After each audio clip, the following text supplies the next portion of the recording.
The story of the Frog Prince, which is one of the most famous of the Grimm's folk tales, begins every single edition of the collected tales. And it goes something like this. There was once a princess who was the youngest of her father's daughters and the most beautiful. But even the sun was jealous of her beauty. And on hot days, the princess liked to go into the forest where there was a linden tree, and beneath the linden tree was a well. And there it was cool and peaceful. And the princess had a little golden ball that she liked to play with, and she liked to throw and catch, and throw and catch. But one day, instead of catching her little golden ball, she managed to drop it, and it fell down the well. And she sat for some time crying. And she heard a voice speaking to her from the bottom of the well, saying, "Princess, why are you crying? One as beautiful as you shouldn't weep." And the princess said, "But I've lost my little golden ball. It's gone down the well."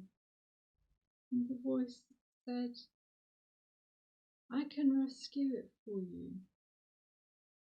When she looked down the well,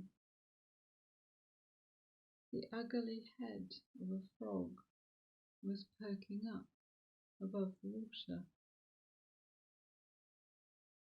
And the princess almost took a step back. She was so horrified by the ugliness of the frog.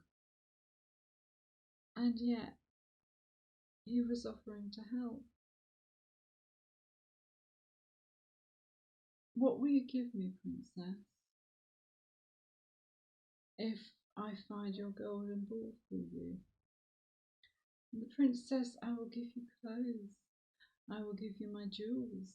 I will even give the little golden crown that I wear." And the frog said, "That's not enough. That's not what I want. I want your friendship. I want to be your companion. I want to sit beside you at the table. I want to eat from your plate. And I want to sleep on your lovely silken bed." And the princess was really quite horrified at the idea of this horrible, ugly frog sharing her bed and sharing her plate. But she really, really did want to retrieve her golden ball. So she said yes, even though she really meant no. So the frog dived down into the water and then came back up again with the golden ball in its mouth. And he gave the golden ball to the princess. She said, "Oh, thank you," and simply ran off back home. And she forgot about the frog until the next day when she was sitting at dinner with the king and his courtiers. And there was a strange tapping at the door. And when one of the servants opened the door, the ugly frog came squelching and squishing over the marble floor. And the king looked a little confused until the princess told him the story. "This is the frog that rescued my golden ball from the well, and I promised that he could eat from my plate, but I don't really want him to." And the king said, "But my daughter, you must honour your promises and you must help people who have helped you." So the princess stooped down and lifted the frog up onto the table and let him eat from her little plate. and let him drink from her cup. And then the frog said, "That was a nice meal, but now I'm very tired and I would like to go to bed. So you said I could share your lovely silken bed with you."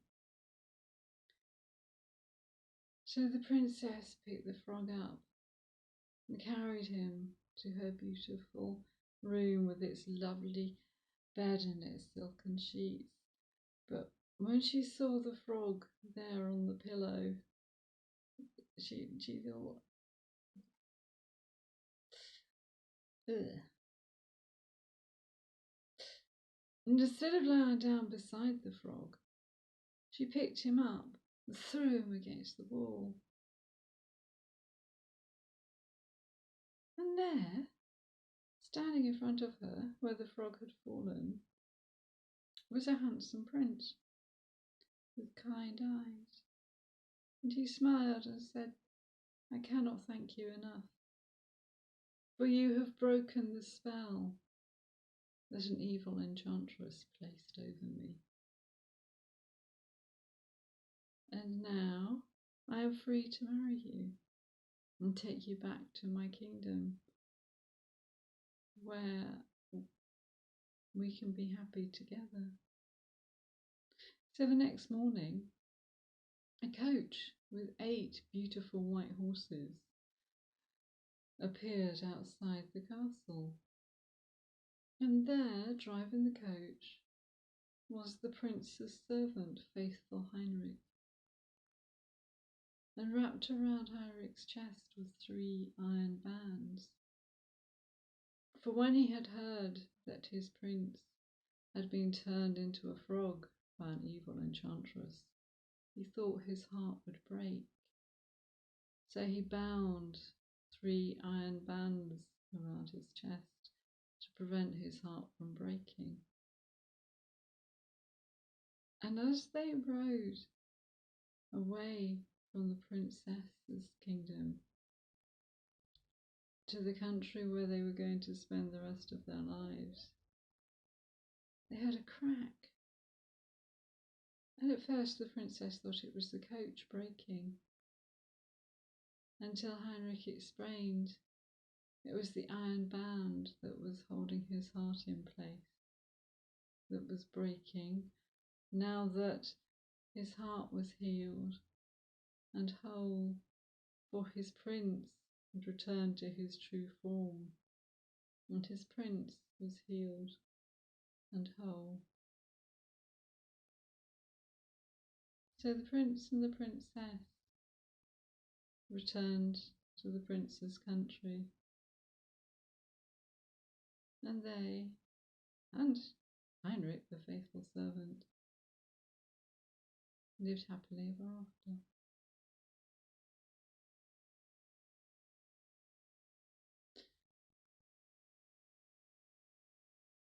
Which is nice.